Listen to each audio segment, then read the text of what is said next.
اعوذ باللہ من الشیطان الرجیم بسم اللہ الرحمن الرحیم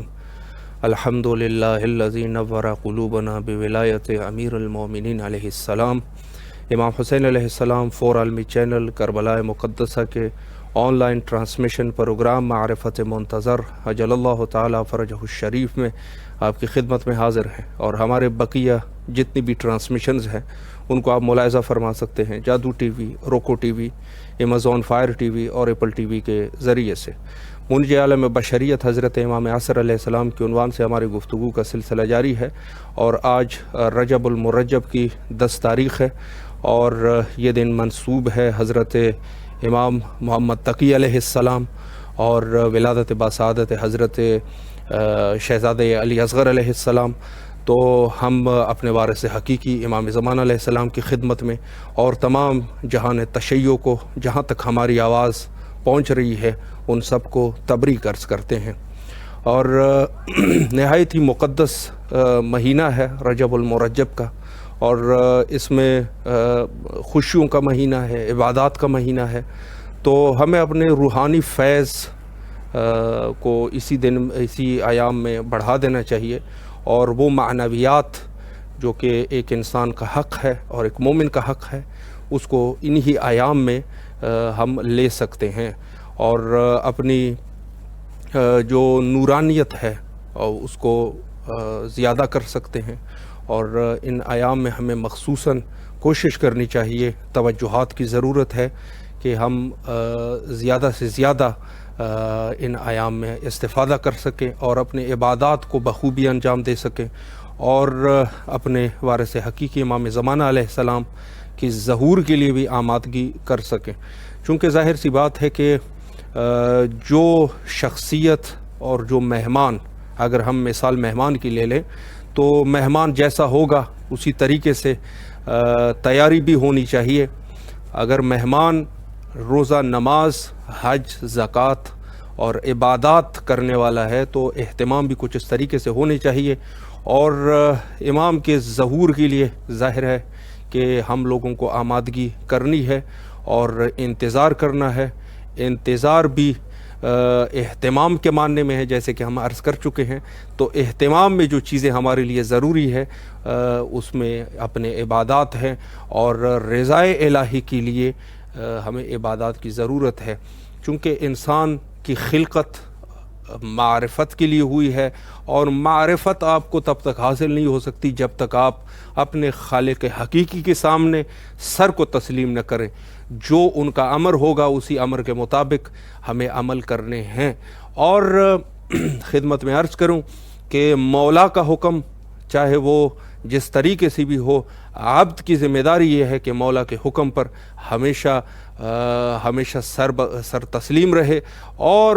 جو بھی مولا کا حکم ہے اس حکم کے مطابق وہ اپنی زندگی گزارے۔ تو ظاہر ہے کہ جیسے شریعت مصطفی میں صلی اللہ علیہ وآلہ،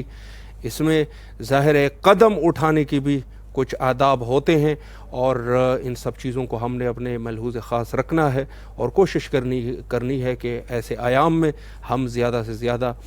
نورانیت حاصل کر سکیں۔ تو آج کے جو ہمارے مہمان ہیں حضرت حجت الاسلام المسلمین علامہ ڈاکٹر محمد حسین اکبر حفظ اللہ تعالی لاہور سے ہمارے ساتھ موجود ہیں۔ انشاءاللہ العزیز اس بزرگوار کے خدمت میں حاضر ہوتے ہیں اور سوالات اور جوابات کا سلسلہ کرتے ہیں۔ السلام علیکم ورحمۃ اللہ وبرکاتہ۔ علیکم السلام ورحمۃ اللہ وبرکاتہ جمیعا۔ قبلہ خیریت سے ہیں انشاءاللہ؟ الحمدللہ، شکر خدا، آپ خیریت سے ہیں؟ سب احباب کو میرا سلام عرض کیجیے۔ علیکم السلام، مولا آپ کو سلامت رکھے۔ تمام ناظرین سامعین کی خدمت میں میرا سلام۔ علیکم السلام۔ جی قبلہ، سب سے پہلے تو آپ کے نہایت ہی ممنون اور مشکور ہے کہ مصروفیات کے باوجود آپ تشریف لائے، اور مومنین انشاءاللہ مومنین اور ہم آپ کے علم اور معلومات سے استفادہ کر سکیں۔ سب سے پہلے تو آج چونکہ ولادت باسعادت حضرت امام محمد تقی علیہ السلام اور حضرت شہزادہ علی اصغر علیہ السلام، ان کی ولادت باسعادت کا موقع ہے، اور ہم آپ کی خدمت پہ تبریک عرض کرتے ہیں۔ اگر اس پر آپ کچھ گفتگو فرمانا چاہے آج کی چونکہ مخصوص دن ہے تو قبلہ بسم اللہ کیجیے۔ اعوذ باللہ من الشیطان اللعین الرجیم، بسم اللہ الرحمن الرحیم، الحمد للہ رب العالمین، والصلاة والسلام علی خاتم الانبیاء والمرسلین وعلی آلہ الطیبین الطاہرین المعصومین المظلومین ولعنۃ اللہ علی اعدائهم اجمعین۔ سب سے پہلے تو میں آپ کا شکر گزار ہوں کہ آپ نے مجھے امام حسین علیہ السلام ٹی وی کے ذریعے مومنین و مومنات سے مخاطب ہونے کا شرف عطا کیا،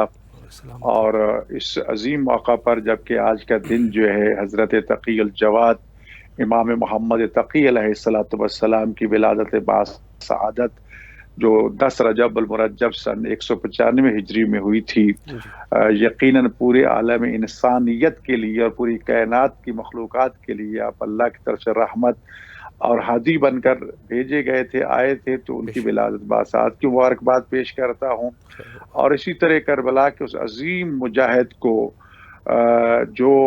10 رجب المرجب سن 60 ہجری کو مدینہ منورہ میں تشریف لاتے ہیں، ان کی ولادت باسعادت ہوتی ہے۔ حضرت ابا عبداللہ، حضرت عبداللہ الرضی المشہور حضرت شہزادہ علی اصغر علیہ السلام کی ولادت باسعادت کا بھی دن ہے۔ یہ وہ عظیم شہزادہ ہے کہ جو سن کے اور عمر کے اعتبار سے تو شہدائے کربلا میں سب سے چھوٹے تھے، لیکن جو کام انہوں نے 6 ماہ کی عمر میں کیا وہ بڑے بڑے لوگ جو ہیں وہ نصف صدی میں بھی نہیں کر سکتے۔ یہ علی اصغر علیہ السلام کی شخصیت تھی کہ جنہوں نے اپنی شہادت کے ذریعے حسین ابن علی علیہ السلام کی مظلومیت دنیا سے منوائی، اور امام حسین علیہ السلام کو اپنے شہزادے سے اتنی محبت تھی کہ عرب کے رسم و رواج کے برعکس جہاں بڑے بیٹے کے نام پر کنیت رکھی جاتی تھی، آپ نے اپنے سب سے چھوٹے بیٹے حضرت علی اصغر علیہ السلام، جن کا اصل نام عبداللہ الرضی یعنی شیر خوار جو ہے وہ نام تھا، تو اس شہزادے کے نام پر آپ نے اپنی کنیت جو ہے وہ ابھی عبداللہ علیہ السلام رکھی تھی۔ یہ چیز جو ہے یہ بھی ہمارے لیے حضرت علی اصغر جو کہ باب الحوائج بھی ہیں اور جن کے وسیلے سے اللہ تعالی جو ہماری دعائیں قبول فرماتا ہے، میں ان کی ولادت باسعادت کی بھی حضرت حجت ابن الحسن العسکری باب الزمان علیہ السلام اور تمام ناظرین مومنین اور مومنات کی خدمت میں مبارکباد پیش کرتا ہوں، اور دعا بھی کرتا ہوں کہ اللہ تعالی شہزادہ علی اصغر کے وسیلہ جلیلہ سے جو مومن و مومنات پہ اولاد ہے، مالک کائنات جناب رباب کے اس بیٹے کے صدقے میں انہیں اولاد نرینہ عطا فرمائے۔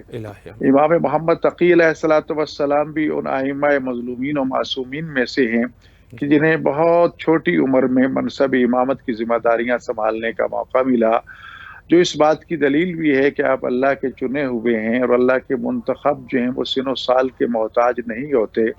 بلکہ وہ اپنے خالق سے تمام تر ان علوم اور تمام تر ان اوصاف حمیدہ سے آراستہ ہو کر بھیجے جاتے ہیں جو کسی بھی نمائندہ خدا، ولی خدا، حجت خدا اور امام زمان علیہ السلام کے لیے ہونا ضروری ہوتی ہیں۔ یہی وجہ ہے کہ امام محمد تقی علیہ السلام کے زمانے کے وہ جید علماء اور وہ مفتیان اور قاضی القضات یحییٰ بن اقسم جیسے کہ جن کے ساتھ آپ کے علمی مناظرے جو ہیں وہ تاریخ کا ایک عظیم ورثہ اور حصہ ہے، جس میں آپ نے اپنے زمانے کے بڑے بڑے علماء کو اپنے علم امامت سے وہ شکست دی اور ان سے وہ اپنی عزت و عظمت اور علم کا لوہا منوایا کہ دوست دشمن بھی کہنے پر مجبور ہو گئے کہ واقعاً آپ امام رضا علیہ السلام کے فرزند بھی ہیں اور امام وقت بھی ہیں۔ یقیناً امام محمد تقی علیہ السلام کی سیرت سے ہمیں فائدہ اٹھانا ہے کہ آپ نے بنی عباسیہ کے ظلم و جور کے دور میں کس طرح دین مبین اسلام اور مذہب حقہ شیعہ خیر البریہ کی تبلیغ کی، اور اپنے بابا کے دشمنوں سے اسلام اور اسلام کی تعلیمات کی عظمت کا لوہا منوایا کہ آج تک دنیا آپ کے مناظر اور آپ کی تعلیمات کو یاد کر کے رہنمائی حاصل کرتی ہے۔ بہت سے پہلو ہیں جن میں خاص طور پر احکام حج کے حوالے سے اور کفارات حج کے حوالے سے آپ کا مناظرہ جو ہے مشہور و معروف ہے، جس میں آپ نے وہ چیزیں واضح فرمائی تھی۔ تو لہٰذا امام محمد تقی علیہ الصلوۃ والسلام اور حضرت شہزادہ علی اصغر علیہ الصلوۃ والسلام، یہ دو عظیم کردار ہیں خانوادہ اہل بیت نبوت میں سے، ایک تو امام معصوم ہونے کے حوالے سے، اور ایک خود اپنی کم عمری اور 6 سال کے بچے ہونے کی وجہ سے مقام عصمت پر فائز تو نہیں ہے، لیکن یقیناً وہ معصوم ہیں اور معصوم علی اصغر ہیں، اور جن کا کردار جو ہے وہ پوری دنیا کو امام حسین علیہ الصلوۃ والسلام کی حقانیت اور مظلومیت سے نہ صرف آشنا کرتا رہے گا بلکہ ان سے منواتا بھی رہے گا۔ اللہ تعالی ہمیں شہدائے کربلا کے معرفت اور ان کے نقش قدم پر چلنے کی توفیق عطا فرمائے، اور ہمیں حضرت امام محمد تقی علیہ الصلوۃ والسلام کی تعلیمات، فرمودات اور ان کے کردار کی روشنی میں اس پرفتن دور میں زندگی گزارنے کی توفیق عطا فرمائے۔ الہی آمین، الہی آمین۔ جی قبلہ، بڑی اچھے طریقے سے آپ نے واضح فرمایا ہمارے ناظرین کے لیے، اور ہم بھی مستفید ہوئے۔ سب سے پہلا سوال، چونکہ ظاہر ہے ہمارا پروگرام معرفت منتظر رضی اللہ تعالیٰ فرجہ الشریف، اس میں گفتگو زیادہ تر امام زمانہ علیہ السلام کے عنوان سے ہوتی ہے۔ سب سے پہلا سوال آپ کی خدمت میں پیش کرنے جا رہے ہیں۔ دور غیبت کبریٰ میں ایک بحث ہے، البتہ علماء نے اس پر کتابی بھی لکھی ہے، زمینہ سازی، یعنی ہماری ذمہ داریوں میں سے امام جب تشریف لائیں گے تو ان کے لیے زمینہ سازی کا ایک بہت عظیم بحث ہے، اور بعض ہمارے کچھ ایسے مومنین بھی ہیں جو کہتے ہیں کہ ہم تو زمینہ سازی کر بھی نہیں سکتے امام کے لیے، چونکہ امام قوت خدا ہے، تو ہماری اتنی بساط نہیں ہے کہ ہم جا کے امام کے لیے زمینہ سازی کر سکیں۔ تو پہلا سوال قبلہ آپ کی خدمت میں یہی ہے کہ کیا ہم امام زمانہ علیہ السلام کے ظہور کے لیے زمینہ سازی کر سکتے ہیں؟ اس پر اگر آپ وضاحت فرمائیں۔ یقیناً ہمیں ایک تو یہ خود امام زمان علیہ الصلوۃ والسلام کا حکم ہے کہ میرے تعجیل ظہور کے لیے دعا کیا کرو کہ اللہ تعالیٰ مجھے اذن ظہور عطا فرمائے اور میں ظہور کروں اور اس دنیا کو ظلم و جور سے اس طرح پاک کر دوں جس طرح اس کو پاک کرنے کا حق ہے، اور عدل و انصاف کا بول بالا اس طرح ہو کہ واقعاً وہ الہی عالمی حکومت جس کا خداوند متعال نے قرآن کریم میں اپنی مخلوق کو وعدہ دے رکھا ہے، اس کو قائم کر کے وعدہ الہی کو سچا ثابت کرو۔ یقیناً ہماری ذمہ داریاں ہیں کہ ہم اقوام عالم کو آپ کی عظمت، آپ کی شان اور آپ کی حکومت کے جو قواعد و ضوابط ہیں اور آپ کے وجود مقدس کے ظہور کی جو ضرورت ہے اس سے آگاہ کرے۔ مجھے چند سال پہلے اقوام متحدہ میں جانے کا موقع ملا، نیو یارک میں، اور اس اجلاس میں موضوع تھا ورلڈ پیس، یعنی عالمی سطح پہ ہم امن کس طرح قائم کر سکتے ہیں۔ تو مختلف تجاویز دی جا رہی تھی، مختلف حالات و واقعات جو ہیں وہ پیش کیے جا رہے تھے۔ تو میں نے وہاں پر رسول اکرم صلی اللہ علیہ وآلہ وسلم کی اس فرمان حق کی روشنی میں کہ میرا 12واں جب ظہور فرمائے گا تو اس زمین کو عدل و انصاف سے اسی طرح بھر دے گا جس طرح وہ ظلم و جور سے بھر چکی ہوگی، اس فرمان رسالت مآب صلی اللہ علیہ وسلم کی روشنی میں نے موضوع دنیا عالم کے سامنے رکھا، اور تقریباً 110 ممالک کے سربراہان کے سامنے، کہ اگر ورلڈ پیس چاہتے ہو تو امام زمان علیہ الصلوۃ والسلام کی حکومت کے لیے زمینہ سازی کرو، ان کے لیے ان کے استقبال کی تیاری کرو، کیونکہ میرے رسول کا فرمان کبھی جھوٹا نہیں ہوا، اور آپ نے یہ جو وعدہ دیا ہے کہ یہ ظلم و جور سے بھری دنیا کو عدل و انصاف سے اگر کوئی پر کرے گا تو میرا بیٹا امام مہدی علیہ الصلوۃ والسلام ہے۔ اور میں نے وہاں پر سرکار امام زمان علیہ الصلوۃ والسلام کے ظہور کے حوالے سے علائم بھی بیان کیے، اور مجھے اتنی پذیرائی حاصل ہوئی کہ میں سوچ نہیں سکتا تھا۔ دنیا بھر کے ٹی وی چینلز جو ہیں وہ مجھ سے انٹرویو لے رہے تھے، اور مجھے کتنے سیشنوں میں اس موضوع پر گفتگو کرنا پڑی۔ حقیقت یہ ہے کہ ہم ایک محبت کے حوالے سے تو امام زمان علیہ الصلوۃ والسلام کا نام بھی لیتے ہیں، ان کے ظہور کی دعا بھی کرتے ہیں، یہ عقیدت کا پہلو ہے۔ لیکن ائمہ معصومین علیہ الصلوۃ والسلام کا حیات مبارکہ کے ساتھ ہماری محبت و عقیدت تو ایمان کا حصہ ہے، لیکن وہ اس کائنات کی رہنمائی کے لیے بھیجے گئے ہیں، وہ ان زمانے کے تقاضوں کو پوری کائنات میں سب سے افضل و برتر سمجھنے کی صلاحیت رکھتے ہیں، تو لہذا ہمیں تو ان کی سیرت اور ان کی تعلیمات کی روشنی میں زندگی گزارنے کے اسلوب اور سلیقے سیکھنا چاہیے جو یقیناً ان سے حاصل ہوتے ہیں۔ ہم صرف اس کو ایک تقدس کی حد تک یا ایک عشق و عقیدت کی حد تک نہ رکھیں، بلکہ ان کو واقعاً جو امام ہیں، جو راہبر ہیں، جو رہنما ہیں، ان کی سیرت اور تعلیمات سے رہنمائی بھی لینا چاہیے۔ یقیناً ہم زمینہ سازی کرنا چاہیے، اور اس کے لیے ضروری ہے کہ ہم اپنے اموال کو پاک و پاکیزہ کریں، اپنے ذمہ واجبات و فرائض کو ادا کریں، اور اپنے عمل و کردار سے دنیا کو بتائیں کہ جس امام زمان علیہ السلام کے ظہور کے ہم انتظار کر رہے ہیں، اس کے شیعہ اس قسم کے ہوں گے کہ لوگ ان کے کردار کو دیکھ کر کہیں کہ یہ شیعہ آل محمد ہیں، ان میں اور کوئی خرابی نہیں ہے، اگر کوئی خرابی ہے تو صرف یہی ہے کہ یہ شیعہ آل محمد ہیں۔ تو یہ ہمارا فرض ہے کہ ہم زمانہ غیبت امام زمان علیہ الصلوۃ والسلام میں اس طرح اپنے آپ کو تیار کریں۔ یقیناً یہ ہمارا فرض بھی ہے، اگر خدا نہ خواستہ ہم نے امام زمان علیہ السلام کے راستے اور تعلیمات کو چھوڑ دیا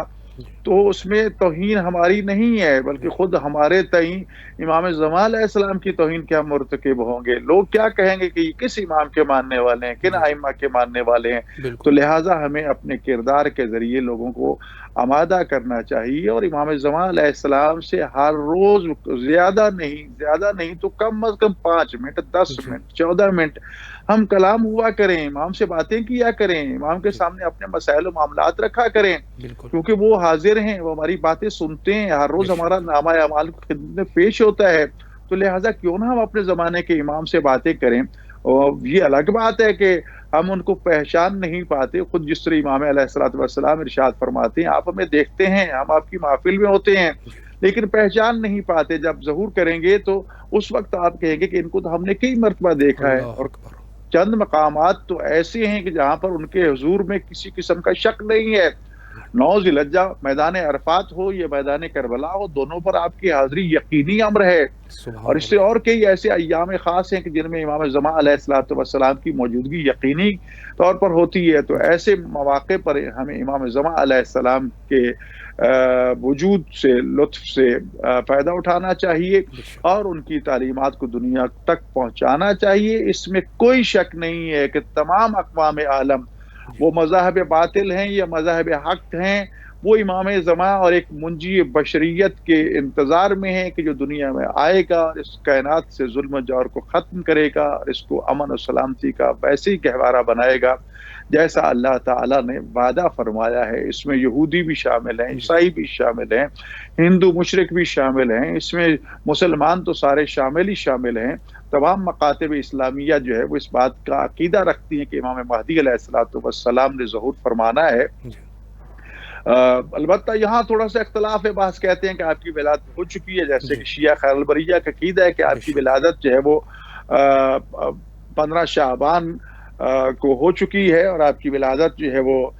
255 ہجری میں ہوئی تھی۔ اور اہل سنت یہ کہتے ہیں کہ بعض کہتے ہیں کہ ولادت ہو چکی ہے، بعض کہتے ہیں ولادت ہوگی۔ بہرحال امام زمان علیہ الصلوۃ والسلام کی عقیدہ غیبت اور پھر ظہور اور ان کی حکومت، عالمی حکومت، الہی حکومت کے قیام کے حوالے سے پوری دنیا اس بات پر متفق ہے۔ کوئی آپ کو مہدی موعود کہتی ہے، کوئی آپ کو ہادی بشریت کہتی ہے، کوئی آپ کو امام زمانہ کہتی ہے، کوئی کسی لقب سے۔ بہرحال آپ کے وجود پہ بھی کوئی انکار نہیں ہے، آپ کی عالمی حکومت کے قیام پہ بھی کسی کو اختلاف نہیں ہے۔ یقیناً امام زمان علیہ السلام کے ظہور کی ہمیں تیاریاں کرنی چاہیے، اور جیسا کہ روایات میں موجود ہے کہ امام زمان علیہ السلام حکم الہی سے مکہ مکرمہ میں ظہور فرمائیں گے، حجر اسود اور خانہ کعبہ کے دروازے کے درمیان پشت لگا کے اعلان فرمائیں گے، کل جاء الحق وزهق الباطل ان الباطل کان زہوقا، اور پھر وہاں سے اپنے 313 ہمراہیوں کو، معاونین کو، لشکریوں کو، جو آپ کی پوری فوج کے کمانڈر ہوں گے، سپہ سالار ہوں گے، ان کو لے کر وہ